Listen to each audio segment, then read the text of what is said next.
but also community people, students, and classified staff. I'll pass it on. Okay. I'm Luis Moscoso with the Washington Unemployed Association, representing several thousand classified staff in 13 colleges. And just to reinforce what Bernal was saying, the biggest problem is we have an ever-shrinking tax base, increasing tax loopholes and giveaways. We're trying to fund more schools, better schools, and less money. We need to look at the funding base and also the tax system structure of the state. A lot of the intangibles that we're taxing in the past no longer being taxed. We cannot continue to provide quality education if we have a smaller tax base to draw that funding from. Thank you. And this is our student also. We'd like to have her. Hi, I'm a student at South Community College, and what I really want you guys to know is that all the students are already having difficulties with tuition as it is, and with a 14% increase, that's only going to make it more difficult, and a lot of us will not be able to attend college anymore and higher our education. So all that we ask is, and I am speaking for all the students who are not here right now, all that we ask is to keep it as low as possible, because with it, you know, at a 14% increase, a lot of us will not be able to go to school, myself included.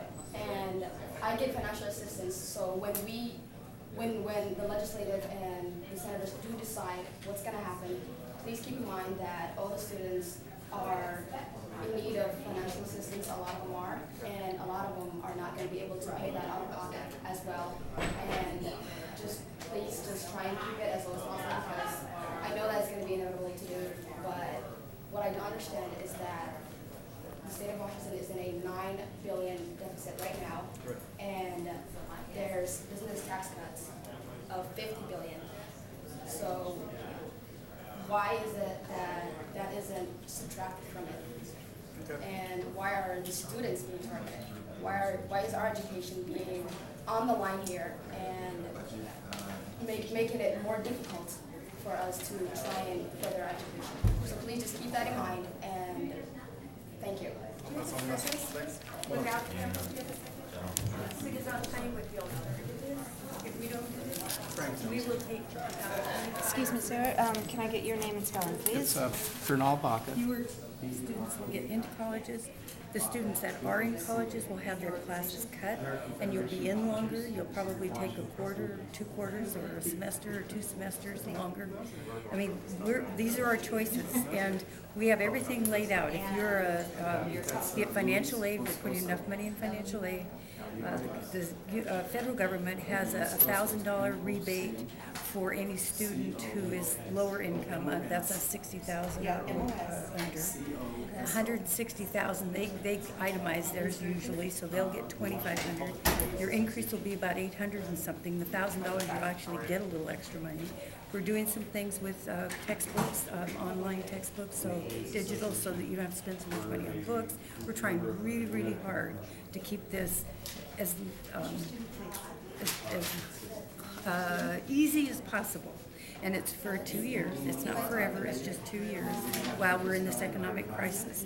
If a student at Wazoo has to go an extra semester, it's about another $10,000 for them, as opposed to the $875 or $1,250 the next semester. So it's offsetting. There's a lot of protections that we built into the proposal.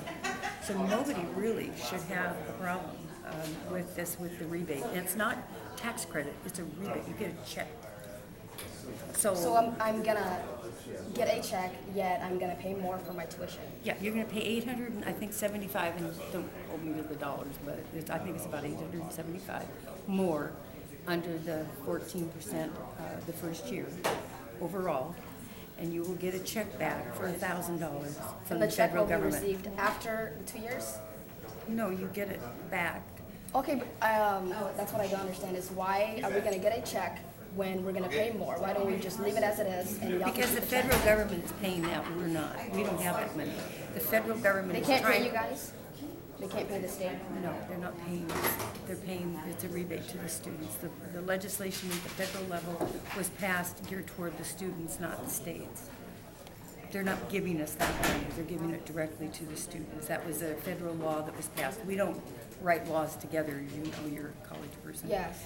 So what we're trying to do is prevent 25% cuts in higher education, because in our state, we have the paramount duty is in our state, is our state constitution says we must educate every child from kindergarten through 12th grade, right? We can't cut anything in that amount, anything. So when you look at our budget, we have about 55%. We can't cut anything out because it's bond indebtedness and basic education. So that means all of these cuts we're making are coming out of the other 45%. Apologies. Well,